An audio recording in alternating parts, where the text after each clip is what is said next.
no material evidence to study history. But as we come closer to the present time, we find that records and testimonials of various events are found which help us in studying the subject. The study of history is divided into three parts, that is ancient history, medieval history, modern history. In this chapter, we are going to study from 700 CE to 1800 CE. CE, students, means common era.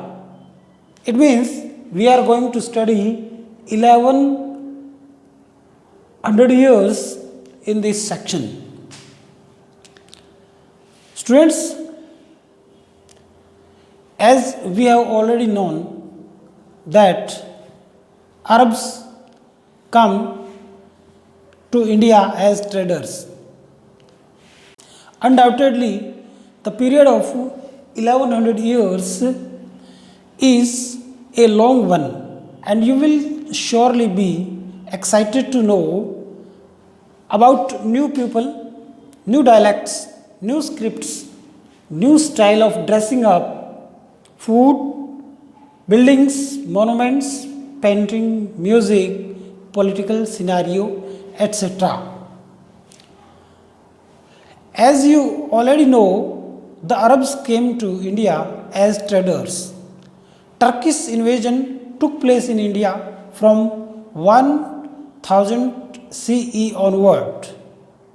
They aimed at establishing a sultanate or kingdom in our country. Persian was there. Persian there was court language. Persian was there, court language. There were ruling dynasties, among them Pratihars, Pals, Rashtrakuts, Cholas, and Mughals were the contemporary. First of all, we see in 16th century, Mughals came to India from Central Asia.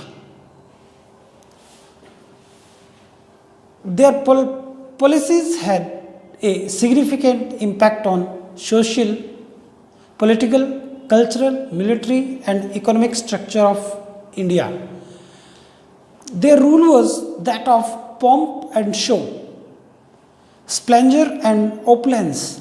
They introduced various new dressing styles such as ghagra, choli, kurta, churidar, pajama, sherwani, etc., which are in vogue even the present times. They also introduced various types of new food items such as biryani, pulao, and korma, which are extremely popular even today.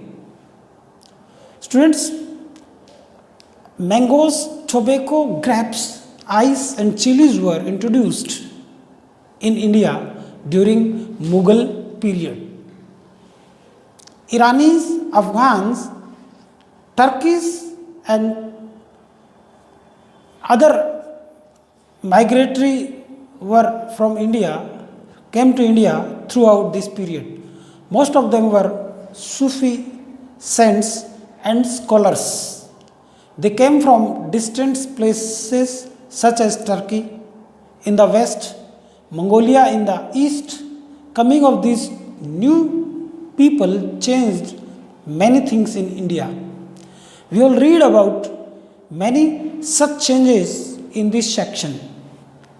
Hindustani, Gujarati, Kannada, Marathi, and Rajasthani, Odia, Assami, and Bengali were some of the many languages which developed and flourished various regions of India.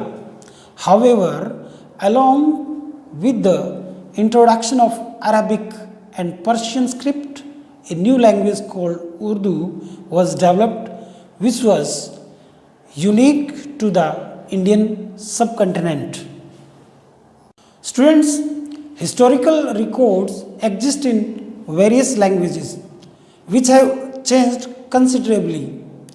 Over the years, medieval Persian, for example, is different from modern Persian.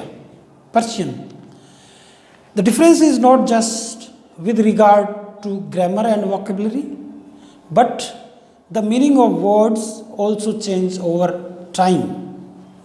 Let us take the term Hindustan, for example. Today we know it as India, the modern nation state. When the term was used in the 13th century by Minhajul Siraj, a chronicler who worked to when the term was used in Twins, historians and their resources. Historians use different types of resources to learn about the past depending upon the period of their study and nature of their investigation. Last year, for example, you read about rulers of the Gupta dynasty and Harshvardhana. In this book, we will read about the following 1000 years from 700 CE to 1800 CE for about 1100 years. You will notice some community in the resources and used by historians for the study of this period. They still rely on coins, inscriptions, architectures, textual records for information. But there is also considerable discontinuity. The number and variety of textual records increased dramatically during this period. They slowly displaced other types of available information. Through this period, paper gradually became cheaper and more cheaper. People used it to write holy texts. The rulers write letters and techniques of saints, petitions, judicial records, and for registers of account and taxes. Manuscripts were collected by wealthy people, rulers, monasteries, and temples. They were placed in libraries and archives. These manuscripts and documents provide a lot of detailed information to historians, but they are also difficult to use.